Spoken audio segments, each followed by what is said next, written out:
Hello, YouTube. This is Shatner's Prodigy, and I'm coming at you with another episode of my weekly series called Fabled Quasar vs. the World. This is the weekly series where I take my Fabled Quasar deck into Dueling Networks rated section, and I see what I can do. Anyways, the reason why I keep all 5 duels in, good or bad, as you'll see, is because I want this to be a kind of guide to how consistent the deck is. I want this to be a truthful, in all respects, honest-to-goodness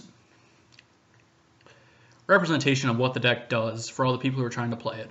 But there you see I get the godly rip of both Chawa and Lurie, so I can summon out that form in the Synchron, which would get me to my Quasar. Anyways, here my first duel is against Chansum88. Flashover was rating in the beginning. I should probably keep it up longer, but it doesn't matter. Rating is kind of irrelevant. So there you see Magic Cylinder played, a card that would wreck me totally if I ran up against it. And here you can see in this duel, as opposed to other episodes of Fabled Quasar vs. the World Part 5, I am using these new Dark Arm Dragon sleeves. I just unlocked them, and I think they're pretty cool. So, as it is Dueling Network, there are cases where people don't understand basic rollings, and rolling issues happens. So whenever that happens, I speed up the video a little bit more. Well, I double the speed multiplier. So while most of the duels are at 4x, rolling issues will be at 8x speed. Here's my second duel. Here's against Ventosx. And we don't ever find out what he's playing because he is one of those salty players who, under no circumstance, will play with a Quasar on the field. But whatever, nothing I can do about that. I can't force people to play against me, and I know that I wouldn't play against Quasar if I was in his position. Anyways, I'm not sure. I think Ganassia should be banished. I don't think that comes into play later on. Oh yeah, I don't even go into Quasar. You just scoop straight up. Anyways, so yeah. Anyways, the third duel here is against Whitey-ish, or whitesith. My bad. I know I'm not mega capital G. How can I mispronounce things? Anyways, so he sets 4 back row, which is formidable, and I take some shortcuts, which lead to some confusion questions. But it's not even worth it to speed up at this point. I see him flip over Wall of Revealing Light. I mean, I didn't think that could negate Synchro Summons, but it was a misclick. He flips over Vanity's Emptiness. And whenever I send Lurie to my graveyard, he thinks that anytime any card is sent from the field to the graveyard, Vanities goes to the graveyard, which could have been solved if he read his cards, but he ends up MSTing his own Vanities, which takes care of that for me, so I can just go ahead and Synchro Summon my heart out. So I go for him, and I can't make any further plays, so I just pass. I couldn't get the Chaw out of my hand, I couldn't do anything. So I know that he has Mirror Wall face down, and if I summon Quasar, he'll just Mirror Wall for 5,000, then I can't win. So I decide, you know what, it's in my deck, I am going for Red Nova Dragon. And so here I'm trying to just turbo load my graveyard with tuners so that he can have the most attack possible. Really, I'm trying to make it so that he'll either pay his own life point, pay like 8,000 life points, or deal with Red Nova Dragon's attack. But he only got up to 6,000. And if you don't know what Red Nova Dragon does, he gains 500 attack for each tuner monster in your graveyard. He cannot be destroyed by your opponent's card effects, and when your opponent's monster declares an attack, you can banish the attacking monster, and then special summon it during the end phase. So it's pretty good. The main reason people use it is for that plus whatever, what's the multiplier?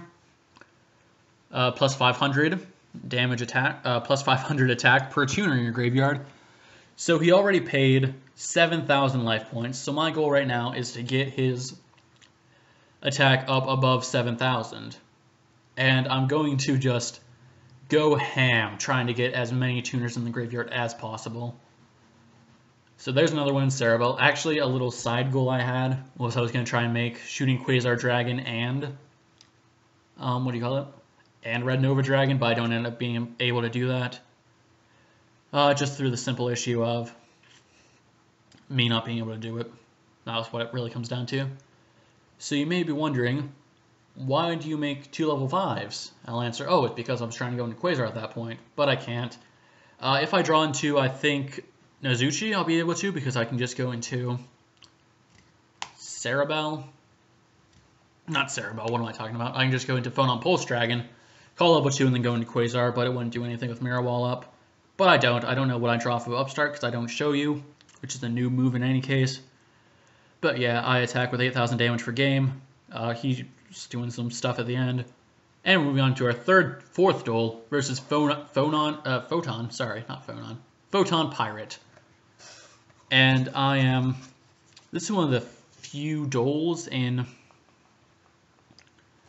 this deck where you notice that you'll just brick. I mean, I don't think it's a spoiler. I brick this game. I can't do anything. I summon out my Fabled Reagan, and then I look at my hand, and there's just nothing I can do. He plays XYZ Reflect, so I know he's not playing a top-tier deck. Then I play his Battlin Boxer Headgeared, so I know, oh man, he's definitely not playing a top-tier deck. But he goes into 101, and then just takes my Reagan, so I can't desynchro it next turn. And I'm just not drawing anything. I mean, this is bad. This is just me playing bad Yu-Gi-Ohs. I play Mind Control, which I hate having my opening hand. I know I have a 1 in 40 chance of drawing it, but somehow I always open with it. Oh my goodness. It is so weird.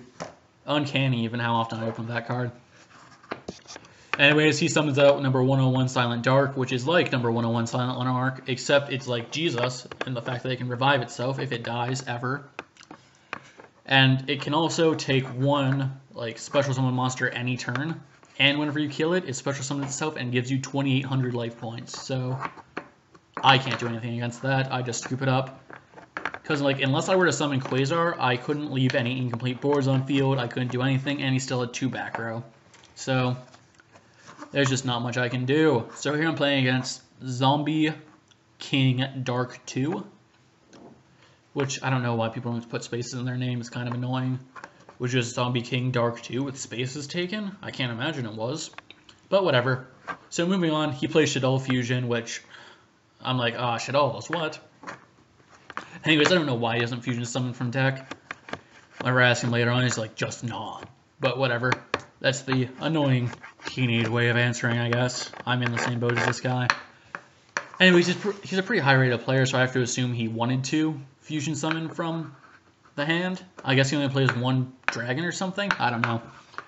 Anyway, so he summons Midrash, which I find a extremely questionable play, because really, I can just attack over Midrash. There's no challenge.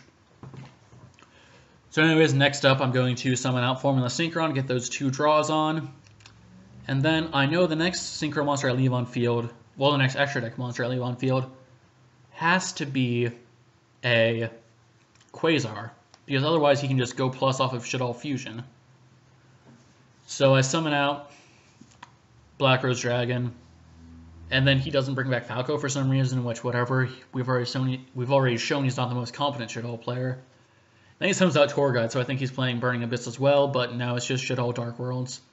Which really, for playing Shaddoll Dark Worlds, why not go the full 10 miles, 9 yards, not 10 miles. Why not go the full 9 yards and play Burning Abyss as well? I mean, why not throw in Clipboard Scout as well? Search out that sacrifice. Anyways, so here I summon out Ganashia, because really I have no other plays. But this turns out to be the most accidentally pro play I could have made.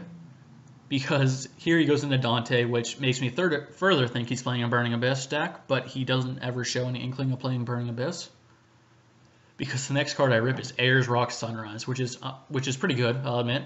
One of the best cards I could have ripped. Because it not only makes my draw muscle live, it makes my Cerebell able to make a synchro play. So I activate Upstart Goblin, and I get the sweetest rip I could have gotten in that situation. Outside of Chawa.